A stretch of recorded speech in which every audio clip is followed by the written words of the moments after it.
So I launched my first product on Amazon back in 2019. And since then, the game has changed. The strategies that used to work back in 2019 no longer work in 2024. Just like any other business, things evolve. And what I've noticed is a lot of the information out there is not up to date. I recently downloaded TikTok. I never go on TikTok, but I've been dabbling with the idea of posting content on there now. And I was scrolling through and I saw a bunch of this videos and I was like, this is all garbage. Like, this stuff doesn't work.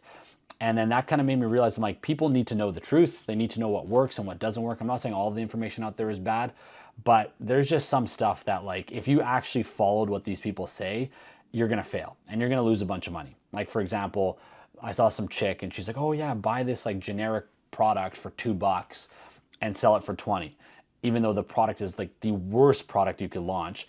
And it's like some gimmick. Like, these are things that people are selling on Temu now. And Temu is a big competitor to Amazon, if you guys have probably heard that. But if you're selling similar products that are on Temu, obviously people are going to probably buy them for Temu because they're cheaper, and you just don't want to be competing with that kind of stuff. That's a losing battle. And this is the type of content that's out there. So anyways, in this video, I got a list of 5 things that I want to share with you guys that I've seen change from when I first launched my product in 2019 to now in 2024, because I'm actively launching products. And that's another important thing I want to mention, guys. And this is something that I think a lot of you already know, but if I was starting Amazon FBA over again and I'm looking for guidance, I want to look at somebody who's launching products right now and who understands the market right now, not somebody, even if someone's making 7 figures a year, like a 7-figure Amazon seller, but they launched their product back in 2017 and they've just been coasting off that. Have they launched any new products? Do they understand like how to do product research now? Do they know how to rank the product now? Because ranking a product in 2017 was way easier and way different than launching a product and ranking it to the top page now. It's a totally different game. And I think most people know that, but that's something I just wanted to mention because it's very important. And you just have to make sure you're digesting the right information, or else it's just going to take you nowhere, pretty much. So anyways, I wanted to share these 5 things with you guys so you have a good grasp of what works today and not what worked back in 2019. So the first thing that changed is back when I started in 2019, it was all about pretty much finding the cheapest product you could on Alibaba and just throwing it up on Amazon. There was no thought of, okay, hey, I got to make sure this is a good quality supplier and my product actually works. It was just, who's the cheapest supplier that I can find and the product looks good enough, and how much can I sell it for on Amazon and just make a profit.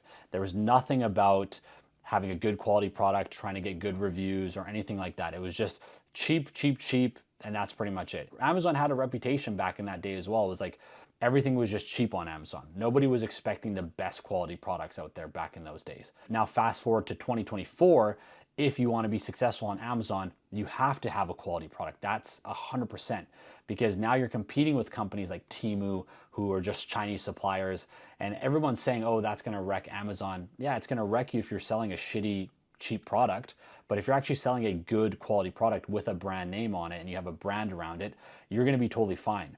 That's why when I launch my products nowadays, I'm not trying to be the cheapest. I'm actually always trying to be the most expensive in that category, or close to the top.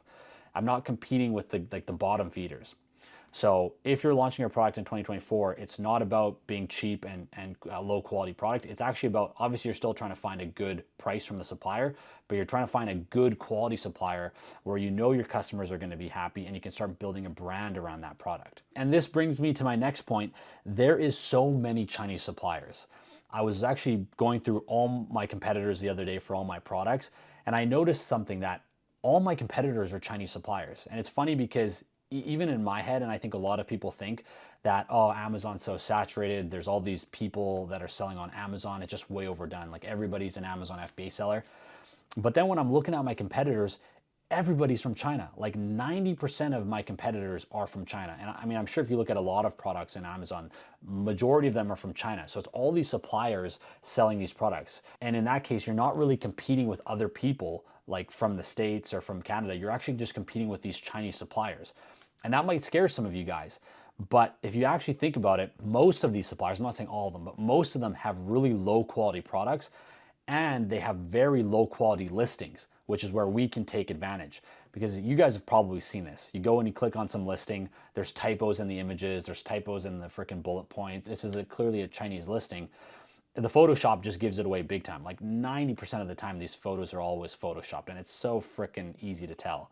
There's actually one that one of the guys I'm mentoring, we were actually looking at this product the other day. I won't say what the product is, but essentially it's something that you would use when you're going on a picnic with your family. And the seller in their images had a family having a picnic in the middle of the highway in a freaking desert. And I didn't really notice it at first. And then we looked at it and we just started laughing our asses off because I'm like, this is freaking crazy. But these guys are selling 2,000 units per month with this product. And I was like, wow. So how can we take advantage of this, guys? Well, we already know most of our competitors are from China, not US. We can improve these products. These guys are just launching the same things, posting Photoshopped images. So we can improve the products. We can have higher quality products, and we can have higher quality images. So when a customer is coming to the listing and they see this Chinese product, which is cheaper, and then they see your product and they're comparing the images, their people aren't stupid. They can clearly tell one image is Photoshopped and one image is not. So you really got to make sure you're taking good quality photos and that your listing is in obviously regular English and no mistakes. Some people might want to go for the cheap product, but other people want to buy a quality product depending on what you're selling. And that's why it's also important to make sure you're selling a product that's in a category where people care about quality and they're not just looking for the cheapest product. So moving on to number 3, everybody is doing retail arbitrage and Amazon wholesale. So if you guys don't know, there's multiple ways to sell on Amazon. What I do is called private label, which is creating your own brand. So you find a supplier, you put your brand on a product and you list it on Amazon, and that's your product. Then there's retail arbitrage, which is essentially you're buying other brands' products, like when they're on sale at Walmart, for example. So for example, let's say you see this pen. It's on sale at Walmart for $5, but you see on Amazon it's selling for $20. So you'd have to run to Walmart, try to buy as many of these pens as you can, and then sell it on Amazon and try to make that profit. But it's a full-time freaking job, guys. You have to go to Amazon, buy the pens, package the pens, ship them, blah, blah, blah. And multiple people are doing this. So you're not the only one selling this pen. There's like 20 other people who also bought the pen on discount and are trying to sell it. So it's whoever is willing to sell the pen for the cheapest and the lowest amount of profit to just offload them. It's popular nowadays. And then there's wholesaling, which is kind of similar. You reach out to the brand. So for example, Nike, you reach out to them, hey, will you let me sell your shorts or whatever? And then you buy them at a discount, like you wholesale them, and then you list them on Amazon. But same thing, multiple people will have wholesale contracts with that brand. So once again, you're competing with other people to sell this other brand's products. So at the end of it, you're not really building your own brand, you're just selling other brands' products. In my opinion, I don't really like this method because you're not building anything of your own. You can't sell these companies. Like with my brands, I could literally sell these companies today and there's somebody willing to buy them because they're buying the brand. You can't sell these other things. And also with these other things too, like how are you going to travel the world and enjoy your life when you got to run around to Walmart and Costco and buy all these products? Like if you leave, you're not making any money. In my opinion, it's not the best business model, but the reason I'm saying this is it's become so popular over the last few years or something. Like when I first started Amazon FBA back in 2019, if you went to YouTube and typed in Amazon FBA, all you would see was gurus preaching private label, which is what I do. Like they'd just be preaching private label and that was what was in trend. Now when you go to YouTube and you type in Amazon FBA, all you'll see is retail arbitrage and wholesaling. So kind of the roles have reversed now. Everybody's trying to do that. And in my opinion, I kind of look at this as an advantage because now everybody is going this way. Everybody's trying to do retail arbitrage and wholesaling, blah, blah. And the competition is so high in that. Everybody's selling their courses with that. Whereas with private label, I mean, I've just stuck in my own lane and doing this. Nobody's talking about it. And I think very few people are doing this. So I'd rather go my way and stay away from the crowd. And I also think my way in private label is much, much better in the long term. But with that being said, there's differences between the two. Like in order to start private label, you actually need capital. And I think that's why retail arbitrage and wholesaling is so much easier because you don't actually need money. It's more of like I said, it's just a job for side income and you can start with very little money. Whereas with private label, you actually need some capital to create your own brand. But in the end, it's much more worth it if you're actually trying to build something real. So moving on to number 4, back when I first started in 2019, it was all about launching single winning products. So for example, like if I started an Amazon seller account, I wasn't really focused on building a brand. I was focused on, okay, this looks like a winning product, that looks like a winning product, and you just launch these one specific products. They could be in completely different niches. So for example, this pen looks good, let me sell this pen. Oh, that dog toy looks good, let me sell a skateboard as well. So I could literally have a store of like 10 winning products that are all really good, but they're all in random niches. So when someone comes to my Amazon storefront, they're like, this is just all over the place. And back in the day, that was totally fine. Nobody really talked about building a brand. But nowadays, people want to buy from brands. They don't want to just buy from a random store that has a bunch of random products. I mean, you can still get away with it. I'm not saying it wouldn't work, but I would highly recommend focusing on the brand. And the main reason for that is because when you go to sell your company, which I'm assuming a lot of you would want to, or at least you would want the option for that in the future. And I know this from selling my first brand, was that the reason they bought my brand versus so many other people who were trying to sell their Amazon FBA businesses was because we actually had a brand, meaning like I wasn't crazy. I didn't have a massive following or anything, but I had a logo and I had a name and a trademark. That's all you need to really have a brand. But they liked that because we had all our products were under that same brand name. They had the same logo and they were somewhat under the same niche, but they can actually buy that product and now grow that brand. They know people are coming back and searching this name and they want to buy something else from this brand, versus if you just buy a pen from a no-name store and then they got a skateboard from a no-name store, like no one's going to come back to that, and it's hard to grow that thing in the long term. So my recommendation to you, if you're looking at launching products in 2024, first off, you're just trying to find a winning product. But once you launch that winning product, try to find other products that are within that same niche and build that brand. Don't just now go and jump to a completely different product. So try to stay under the same umbrella if you can. And last but not least, back in the day, doing PPC was optional, which is crazy to think now. But back in the day, I remember when I started doing PPC, which is like running sponsored ads on Amazon, was completely optional. You didn't actually have to do it to rank your product to the first page, because back then people would do something called giveaways. So essentially, if I wanted to buy this pen and rank it to the first page, I could figure out, hey, I just need 5 people to buy this pen every single day for 5 days, and that will rank me to the top page. And there was websites out there where you could do this, and people would go and search the specific keyword like silver pen and see your product, and then they would buy it, and that would help rank it, and then you would reimburse them the full cost that they paid. So it's kind of like a win-win for everybody. They got free products and you got free ranking. But Amazon has cracked down on this big time now.